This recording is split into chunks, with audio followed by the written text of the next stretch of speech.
नमस्कार, स्वागत है आपका study for life YouTube channel में। आप लोगों के लिए शुभकामनाएं हैं 66वीं बीपीएससी मेंस देने वालों के लिए। उनके लिए अब आज 14 तारीख हो गई है, 29 तारीख से उनका एग्ज़ाम है। कहने को तो 15 दिन है, लेकिन अब उनके लिए मेन 10-12 दिन ही रह गए हैं जिसमें वो रिवीजन कर सकते हैं। तो हमने वीडियो बनाए थे गैस क्वेश्चन पर, GS first paper, GS second paper और हिंदी साहित्य पर भी हमने बहुत पहले ही गैस क्वेश्चन दिए थे, जब पता था मुझे कि अप्रैल वगैरह में एग्जाम होने वाला है। तो उसमें मैंने 26 प्रश्न दिए थे। आज मैं 14 प्रश्न की श्रृंखला लेकर आपके सामने खड़ी हूँ। 14 प्रश्न देने वाली हूँ आपको जो बहुत महत्वपूर्ण है। एक बात मैं आपको बोलना चाहूँगी कि ये जो 14 प्रश्न मैं लेके आई या पहले 26 प्रश्न लेके आई थी, उनमें से भी अब हमने और छांट के सिर्फ 14 प्रश्न आपके सामने लेके आई हूँ। देखिए, मैं या कोई भी टीचर जो आपको पढ़ा रहा है वो पेपर सेटर नहीं है, वो ईश्वर भी नहीं है, वो पेपर सेटर भी नहीं है कि वो आपको यथावत बता दे कि यही 10 क्वेश्चन आने वाले हैं, यही 12 क्वेश्चन आने वाले हैं। ये सिर्फ और सिर्फ एक एनालिटिक होता है, एक एनालिसिस होता है जिसपे कोई भी टीचर एनालिसिस करके आपको बताता है कि आपको कौन सा ज़्यादा क्वेश्चन इम्पोर्टेंट है, आप उसको तैयार करेंगे तो उम्मीद लगाई जाती है कि इसमें से आपके प्रश्न पूरे हो जाएंगे। आज मैं जो 14 प्रश्न लेकर आई हूँ, इसमें मुझे उम्मीद है कि इसमें से आपके जो 6 प्रश्न आपको करने हैं वो इन्हीं 14 प्रश्न में से कंप्लीट हो जाएंगे। इस उम्मीद के साथ मैं आपको ये 14 प्रश्न दे रही हूँ, लेकिन फिर भी मैं 100% गारंटी नहीं ले सकती कि यही 14 प्रश्न आपके लिए पर्याप्त हो जाएंगे। पर अब आपके पास कोई विकल्प भी नहीं बचा है, क्योंकि जिन लोगों ने पूरे सिलेबस की विधिवत तैयारी की है उनके साथ तो कहीं कोई समस्या है ही नहीं। कुछ लोग हैं जिन्होंने एक महत्वपूर्ण टॉपिक्स निर्धारित करके तैयारी की है, वो लोग भी सेफ जोन में हैं। लेकिन कुछ विद्यार्थी ऐसे हैं जो अभी किसी कारणवश तैयारी उतना नहीं कर पाए, जिनके साथ कोरोना में बहुत तरह की समस्याएं हो गई, या जो जॉब में थे उन्हें समय नहीं मिल पाया, तो उन्होंने बहुत बाद में तैयारी शुरू की और शायद वो पूरा सिलेबस नहीं तैयार कर पाए होंगे। उन्होंने कुछ इम्पोर्टेंट टॉपिक्स की श्रृंखला पढ़ी होगी, तैयारी की होगी, उनके लिए भी, और जिन्होंने पूरा भी पढ़ा है उनके लिए भी लास्ट वाले दिन, जब लास्ट का दिन बचेगा, तब आपके पास पूरा सिलेबस थॉरोली पढ़ने का समय नहीं होता है। तब आप भी कुछ गैस क्वेश्चन निकालते हैं, उन्हीं को तैयार करते हैं कि इनका हम रिवीजन लास्ट में कर लेंगे, बाकी तो जो पढ़ा हुआ है उसी में से लिख के आएंगे। तो ये वो 14 क्वेश्चन है जिन्हें आपको लास्ट में विटामिन की तरह इस्तेमाल करना है कि अब हमारे पास पूरा पढ़ने का समय नहीं है, पूरा रिवीजन करने का समय नहीं है। तो ये वो 14 प्रश्न है जिन्हें आप अंतिम समय में पढ़ के इनको एक अपनी तैयारी को सिर्फ एक लास्ट टच देंगे। इनको रिवीजन करके आप ये मानेंगे कि अन्य प्रश्नों की अपेक्षा इन 14 प्रश्न में से आपके पेपर में फंसने की अधिक संभावना है। उस आधार पर मैं ये आपको 14 प्रश्न प्रोवाइड कर रही हूँ। आप इनको जरूर तैयार कर लीजिए, एक भरोसा रख के, एक इस आधार पर कि हमारे पास आपसे अधिक समय था, क्योंकि मुझे पेपर नहीं देना है तो मैंने अधिक पेपर, पिछले पेपर देखकर, सब देखकर, एनालिसिस करके आपको 14 प्रश्न प्रोवाइड कराए हैं। आपके पास तैयारी में व्यस्तता है, आप हो सकता इतना अध्ययन करके क्वेश्चन ना निकाल पाए, आप एक अंदाजा लगाएं, लेकिन हम सब अंदाजा नहीं लगाते हैं। मैं अपनी ही बात नहीं कर रही हूँ, कोई भी टीचर अगर आपको ये दे रहा है तो वो बहुत एनालिसिस करके देता है।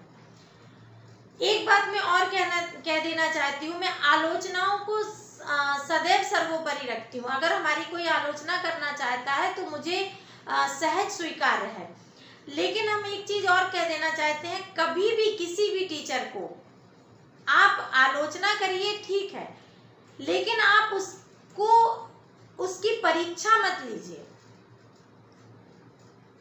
जब भी हम किसी बड़े की, किसी ऐसे व्यक्ति की परीक्षा लेने लगते हैं जो हमारे अधिकार क्षेत्र में नहीं होता, तो हम हमेशा नुकसान में होते हैं। हमें प्रतीक्षा करनी चाहिए कुछ अच्छा करने की, हमें समीक्षा करनी चाहिए सामने वाले की, लेकिन परीक्षा नहीं। जब हम परीक्षा करने लगते हैं तब हम गलत करने लगते हैं। इसलिए परीक्षा, आप परीक्षक नहीं हैं। अगर आपको कोई टीचर पसंद नहीं है, आप स्वतंत्र हैं, आप उससे ना पढ़ें।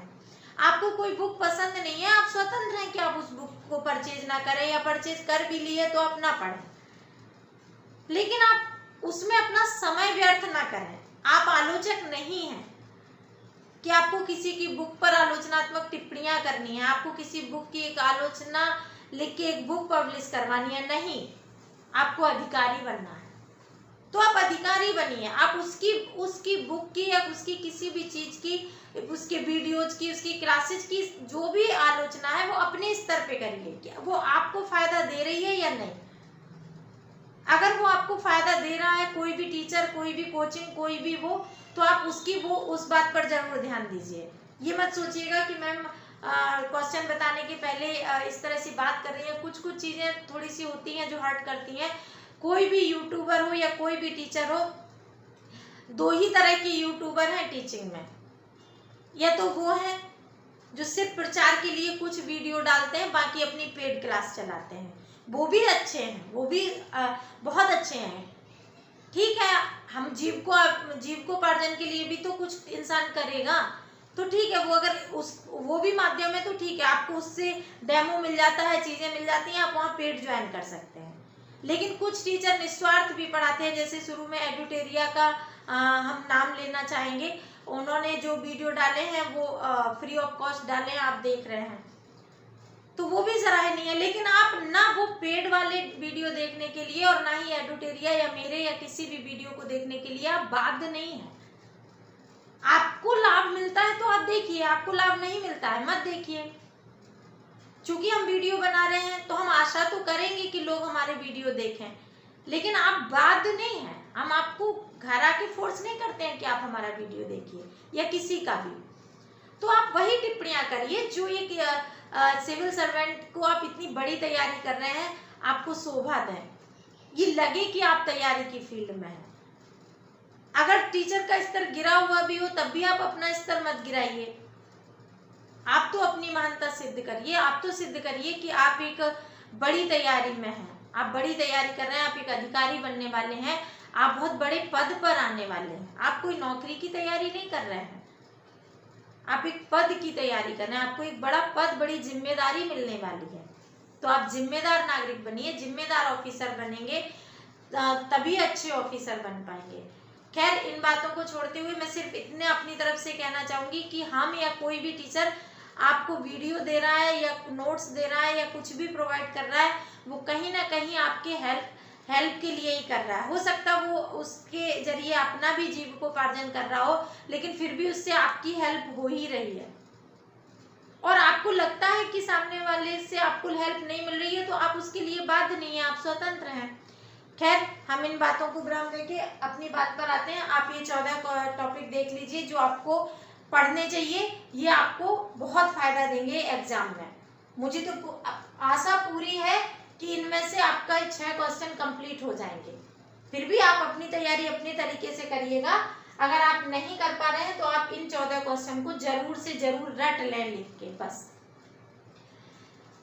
भाषा विज्ञान में पहला प्रश्न है, मध्यकाल में अवधी भाषा। मैंने पूरा प्रश्न नहीं लिखा है।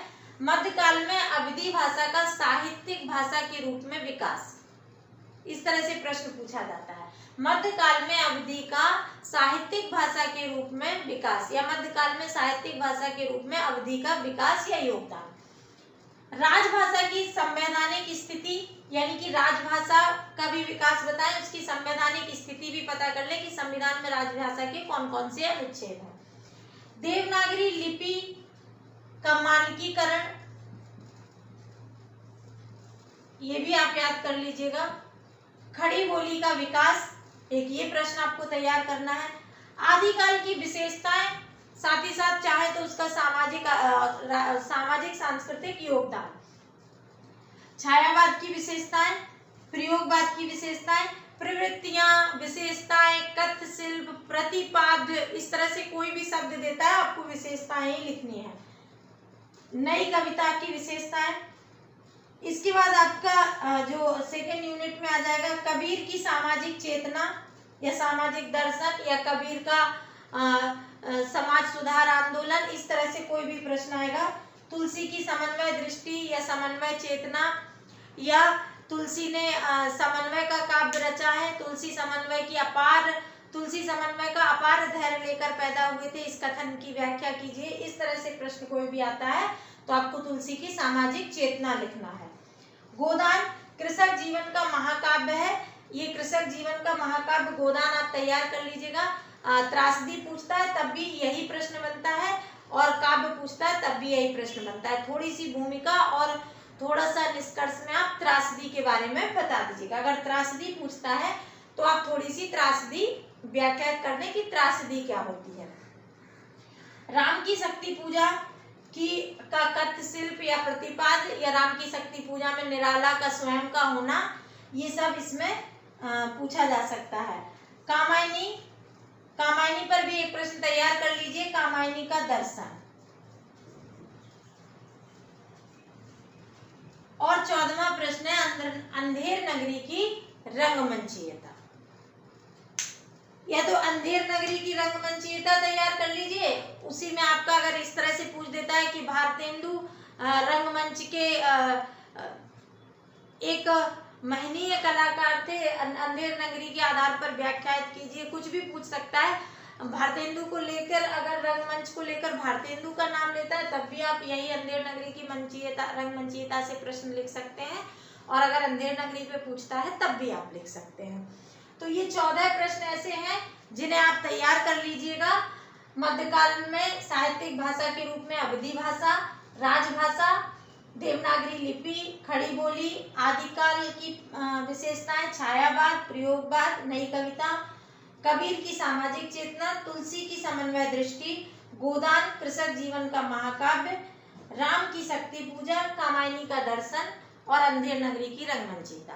और हमें पूरा विश्वास है इन 14 प्रश्न में से आपके 6 प्रश्न पेपर में जरूर मिल जाएंगे। आप इन्हें तो रट ही लें, बाकी आप जो तैयारी कर रहे हैं अपनी करते रहें, स्टॉप नहीं करना है, आप अपने तरीके से पढ़ते रहें।